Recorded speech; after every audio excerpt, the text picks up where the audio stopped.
Hi, so I wanted to show you all some Canva techniques that you can use, especially for when you are saving and downloading your zine. So first, I just want to make sure that you all have resized your paper to 11 by 8.5 inches. That's very important that you have it in this specific format. The page order is posted on Google Classroom. Remember, it's a very specific format that you will need in order to print your zine so it works front and back. So one thing that I really suggest in order to get better at using something like Canva is just playing around with the screen itself. Over here on the side, you have design, which will go over your templates. You can change your color palettes. I really like playing with elements, and I will talk more about that in a second. Uploads, this is where if you've added any pictures, they should be text, right? You obviously have larger headings, subheadings, and then body text when there's large blocks of text. They also have some little kind of preset fun text things that you can also play around with. You can draw right on your thing as well. And then apps, you probably don't have access to too many apps in the free version. Elements, I like a lot of simple elements. I like to use like squiggles and lines, but even this ART were elements. Let's say you're maybe doing, you wanted to add some other things. I might search artwork, and you'll get these kind of little graphics, you'll get some photos, and you can play around with all different ones. If you want to add it, you just go ahead and click it. You hold and drag to move it. Resizing, you grab one of the corners. If you click, you can usually crop it, right? So I'm making it smaller and just getting the area that I want. And then you can play around with edit imaging, flipping, positioning it, and transparency. So you can make things, a little bit more see-through. Position is really good.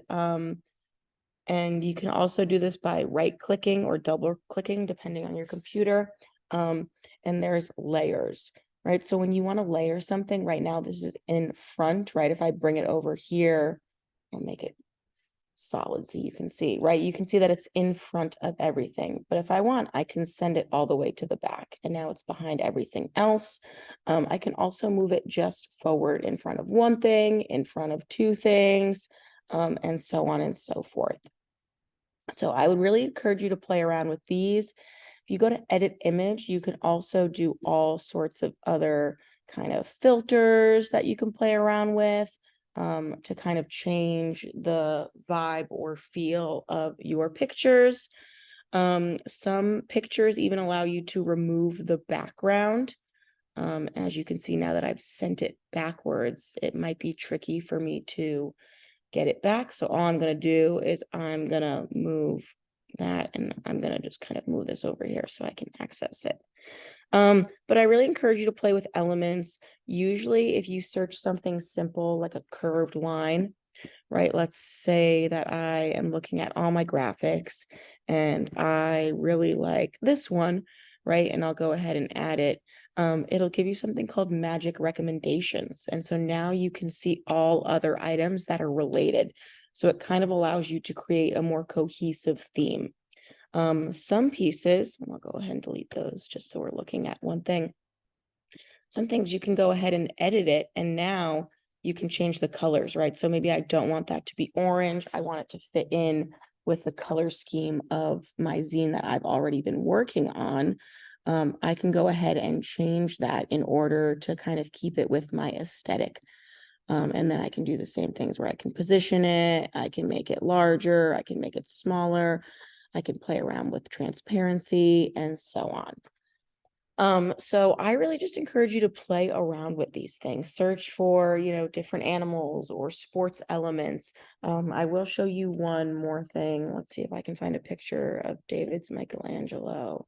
I'll show you on one of my pictures. Oh, here we go. Perfect. So if I were going to add this picture, doesn't always work, but you can try it. When you go to edit image, you can click background remover. And what it does is it kind of removes everything around the main focus of the object. Sometimes it takes a second or two. Just give it some time. It might work, it might not, but you'll never know if you don't try. Right, and so now I just have this nice picture of just, Michelangelo's David and not the whole background of him. And so the next thing that I'm going to show you is how to save this as a PDF. So if you go over here to share, right, after you have everything done and it looks the way you want it to look, you're going to go ahead and share it, and you are going to click download. You're not going to download it as a PNG. You're going to download it as PDF print, best for printing. Yes, you're going to download all the pages, and then you are going to click download. And mine isn't saved as anything special. If you wanted to change this, you could change it up here, right? So maybe I would write my name, that, and the year.